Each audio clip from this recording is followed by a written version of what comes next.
What's going on, guys? It's Christopher here. Today I'm giving you my top 10 car buying tips.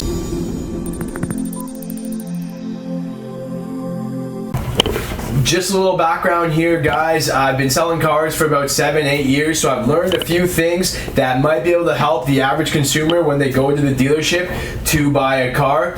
If you are a car fan, subscribe to my channel. If you're buying a car in the near future, do not go to the dealership until you watch this video. Let's start with tip number 1. Tip number 1 is going to be know your budget. It's very important to have a budget in mind for which you can afford. Whether you're paying cash, leasing, or financing, you want to know how much car you can afford, and that will allow you to pick a car within your budget. It's always smart to also go to your own personal bank if you do plan on financing and seeing what they can offer you in terms of an interest rate for a loan. That interest rate might be lower than what the dealership is willing to offer you, and you could be able to save some money that way. So knowing your budget, doing a little bit of a calculation on what you can afford is going to be step number 1. Once you know your budget, you want to do some research. It's always very important to know and be an educated buyer. Know all this information you can about what you're looking to purchase. Things like what type of trim level you want, what features you're looking for, is it within your budget, how much space you want, fuel mileage, insurance. All those things are good to research before. Try to narrow your list down to about 3 to 4, maybe 5 different cars so you can really start digging deeper into those cars. Doing research on the price, websites like Auto Trader, Kijiji, manufacturers websites, Toyota.ca, Ford.ca, Nissan.ca, all those manufacturer websites are going to be a good base point to do some research to get a feel for what type of vehicle you're looking for, features, even YouTube. You can check out reviews by someone like me and you can do a little homework in terms of what car you want to buy.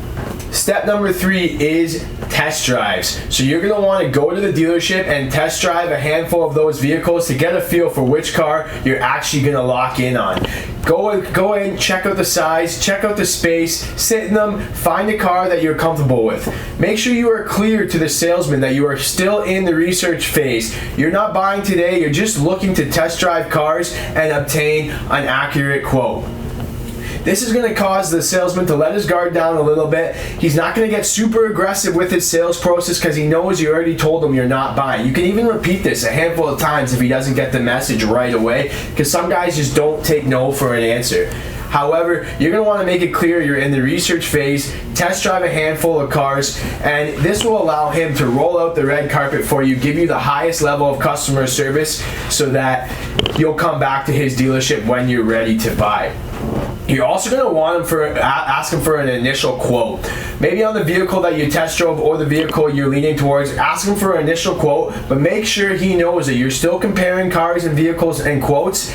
This will cause him to put out his most aggressive quote possible in the initial phase. He's not going to quote you at full price because he knows you won't come back if you're comparing quotes. He's going to give you an aggressive quote. You're going to take that home and compare it with all the other vehicles that you test drove, maybe in the same day or the same week, all in a recent time frame. Test drive a bunch of vehicles, get quotes, figure out which dealership you're comfortable dealing with, which dealership has the best customer service. If the salesman doesn't want to give you a quote, or they refuse to give you a quote at this stage, just walk away. You don't need to deal with those dealerships that aren't going to give you a quote. If they don't want to give you a high level of customer service when you've made it clear you're not buying, what do you think they're going to do when you are buying? They're not going to give you a high level of customer service either. So make sure you make it clear that you're not buying today and they roll out the red carpet for you. This will allow you to narrow down not only the vehicle that you want to purchase, but the dealership you're comfortable dealing with. Once you find the dealership you're comfortable and you've narrowed down the vehicle a little bit, we can move on to the next step. Your next step is going to be with your insurance. So you've narrowed it down to 1 or 2 vehicles. You found a dealership you like. The next tip that I'm going to give you is call around to a couple different insurance brokers. Call the different companies, compare quotes, compare prices. Let them compete for your business and try to get the best quote for the vehicle you're looking to purchase. This will allow you to fully budget and you'll have a full picture of what you can afford in terms of the monthly payment for the car, the price of the car, and your monthly insurance. My tip number 5 is going to be timing. So you've narrowed down the car, you know it fits your budget, you kind of have an idea of what the price is going to be. When do you want to make your purchase and actually go into the dealership and get super serious about purchasing the car? Well, timing is going to be critical here, and it might save you a bit of money. That is tip number 5. You want to go towards the end of the month. Maybe the second or last day of the month will be beneficial. Last week even of the month is when the car dealerships are going to be very, very aggressive in terms of their pricing. They all have targets to hit for monthly. Quarterly targets are great. If you can go close to the end of a quarter, they're going to be very aggressive to hit those quarterly targets. You're also going to want to choose maybe a late model vehicle. For example, if it's 2020, if there's any 2019s lying around that are still brand new, you might be able to get a really aggressive price as they're trying to clear out those remaining models. You don't want to go and buy the car that's brand new, that just came out, the newest 2021 vehicle, because that's how supply and demand works. There's going to be a lot of people looking for that car, and they're only going to have a couple of them to sell, so they're not going to get aggressive. You want the one that's been sitting there, that they haven't been able to get rid of, that they're going to be very, very aggressive to get rid of and to hit their monthly target. It's also important to choose a vehicle that they have on their lot. So they can get more aggressive if they have a vehicle on their lot. If they have to send drivers to locate a specific color or a specific package for you, they're going to inquire more expenses, and they're going to get less aggressive when they're discounting a vehicle. So choose a car that you can feel, that you can touch, that you can inspect, that's right on the lot. Those are the ones that the dealership can get most aggressive on. Number 6 is your trade-in. This is a big one for me because a lot of people forget how valuable negotiating their trade-in is. Your trade-in is very, very important. You're going to want to do some initial research on the car that you have. This only applies if you're trading in a vehicle, but you can look on Auto Trader. You can have it appraised online through websites like the Canadian Black Book. Auto Trader will give you a quick appraisal. Some dealerships' websites will even give you an online appraisal. You want to search private sales, you want to search dealership sales, and figure out what other cars, just like your trade-in, are buying and selling for in your area. Do some homework, know the price of your trade-in. And guys, please clean your trade-in. Like, this drives me insane when customers show up and they want us to appraise their car and their trade-ins are filthy. They have Tim Hortons cups and garbage, McDonald's French fries all in the seats. Everything is dirty. There's cigarette butts still in the cup holders. This is definitely going to devalue your car. You may not think so. You may think that we're only looking at the mechanical side of things, but it just leaves a very bad impression that you don't take care of your car, and it's going to cost us more money to recondition and clean. Tip number 7 is going to be separating the transactions. Now that we've gotten the trade-in out of the way, what people don't understand is that there's actually several transactions that goes on with the purchase of the vehicle. You have the actual purchase of the vehicle itself, you have the trade-in like I mentioned before, you have your financing and interest rate, and then you have your monthly payment or your lease payment. After that, you even have the business office products, like the back-end products like warranties and things like that. So there's separate transactions that you can all negotiate. The dealer wants to combine everything into one transaction to make you feel like you're getting the best deal and they have the most leverage. But if you separate each transaction and negotiate each transaction, you're going to get the most savings. Step 8 is getting a detailed quote.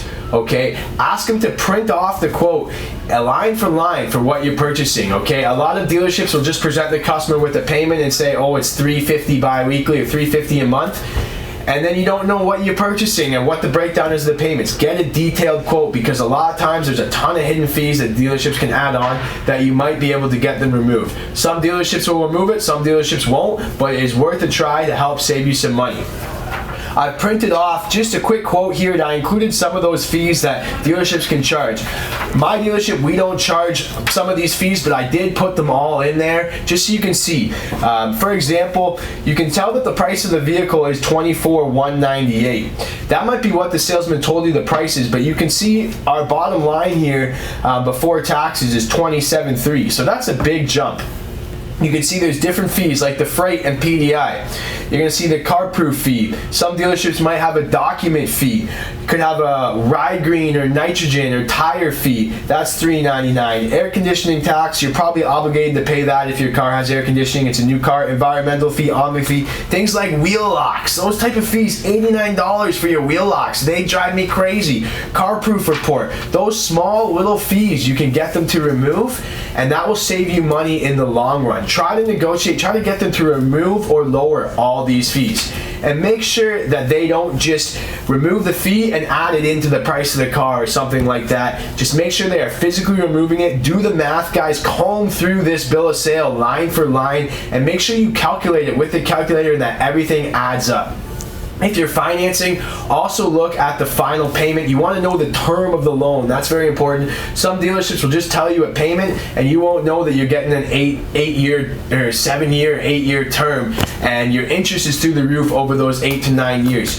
You want to know the term. Try to keep the term short as possible. 6, maybe I'd say 5 years, 6 maybe, as long as it's within your budget. Keep it within your budget. If the term is too long but it's still within your budget, you're probably looking at a too expensive car. Go down in car and try to get maybe a 5-year loan, something that you're comfortable paying off with so you don't incur a lot of interest. And let me know in the comments if you disagree in this, but now that you've done everything, you've got your trading assessed, you got your final quote, you got the detailed breakdown, you tried to negotiate every step of the way, you've asked for freebies along the way.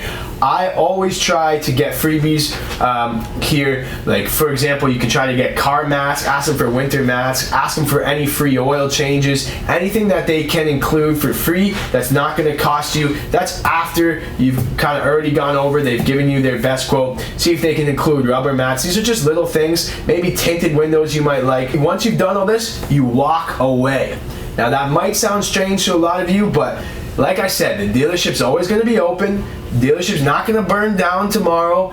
There's always another car. When they try to say that car is going to sell within the night or the day, 24 hours, that's not true. There's always another car you can search for. This is a material product, guys. Do not get too attached. Do not get antsy to buy. Walk away. Whether you go home for the night, just say that you're going to ponder it over. You're going to think about it. It's a little above your budget. You want to talk to your wife about it. Whatever excuse you can come up with, walk away. Do not sign on the dotted line right then and there. Even if you just go for coffee and give it half an hour to rest in your mind. Just think about your decision. Make sure you're making the right decision. The reason why I'm suggesting walking away and completely leaving the dealership is once you say that, they are really going to get aggressive with you and they're going to do whatever they can to sell the car. So if they have any more room to play after you've knocked everything down, they're going to hit it at you with the what ifs. What if I can take another $500 off? What if I can give you free oil changes? What they're going to give you, try to give you one other carrot for you to nibble on to get the deal. So you want to walk away. Some guys, they might even call you back the next day and with a more aggressive deal. They might call you back in a day. They might call you back in 2 days after you've walked away to see if you're interested, and maybe they'll knock $500 off. This is very important because this is how you know the dealership is giving you the best deal. If the dealership doesn't present you with any further offers after you've walked away, you know that they put their best foot forward and this is probably a good deal for you and you've kind of grinded them down to as much as we can. So this is a very important step, guys. Do not forget this step because it will help you. It may drive the salesman crazy, but you're in it for yourself, not for them. Okay, so now that you're certain there's nothing that the salesman or sales manager can do to get you a better deal on the vehicle, you've walked away, you've realized after doing all your research that you're getting a good deal, the price is competitive, getting a good price, it's within your budget, and you're very happy with the car and the features. It's time to move on to my last and final step for getting a better deal, and that is going to be number 10, negotiating in the business office. So as I mentioned before, each transaction is separate. Once you do the deal and shake hands with the salesman and give them your deposit, you're going to sit down with the business manager who's going to get you approved for financing. They're going to also pitch you all types of products, things like insurance, extended warranty, rust protection, tinted windows, any aftermarket protection, leather protection, paint protection, life insurance, critical. There's all different kinds. I could go on forever, but about what they can offer you. And this is another transaction. That's why I recommended separating the transactions. If you feel any of these products are important to you, you need to separate the transaction. Do not discuss its final payment. Discuss the price of the product you're wanting and try to negotiate that down. A lot of these products have a huge markup, maybe 200 to 300% markup on them. So you can really negotiate the price down, and they'll be happy just to sell you the product for another couple $100 profit that they can add to the deal if you really negotiate the price down. My recommendation would be not purchasing any of these products unless you feel they're very important. Things that might be important to you: extended warranty is good if you plan on keeping the vehicle for a long time and you want that added peace of mind. Other than that, if you have unstable job tenure, maybe unemployment insurance, but I don't recommend really any of these products. This is also a time to compare your interest rate with what you got pre-approved for through your bank. This is an important step, and I do not want you to miss this step, guys. Compare the rate that they're offering you with what you got from the bank. If the rate is less than what you got pre-approved at your bank, great. If their rate is equal to or higher than what you got pre-approved at the bank, let them know you'll be paying cash and you're gonna go with the financing through your bank. They may try to drop the rate and get you a lower rate. Great. Or they might give you some cash incentives if you come in with a check for the whole price of the vehicle. So that's very important. Make sure the rate is competitive. This is your last and final chance to negotiate. You don't want to be negotiating after the fact when you've signed all your paperwork and you've gone home. This is your last and final chance. Make sure you read over everything and try to get any more discounts off of the car. I know it sucks, guys, but you can do it. Just stay positive, keep a smile on your face, say their name as many times as possible, and you'll be able to maybe grind them down a couple bucks more in the business office. So that's it, guys. You got 10 steps and 10 tips on how to go about purchasing a vehicle. I hope this really helps save you guys some money. Let me know in the comment section below, is there anything that you did while you were purchasing a car that I missed? If you try any of these steps, let me know if they were successful or not and how much money you'd saved. I'd love to hear it. Subscribe to my channel, guys. I do a lot of car reviews, car unlocks, and walkarounds. I'm gonna just start doing some advice videos like this, so let me know in the comments if you enjoyed this, guys. As always, follow me on Instagram at CVanWeekend. Thanks so much for watching, and we'll see you in the next video.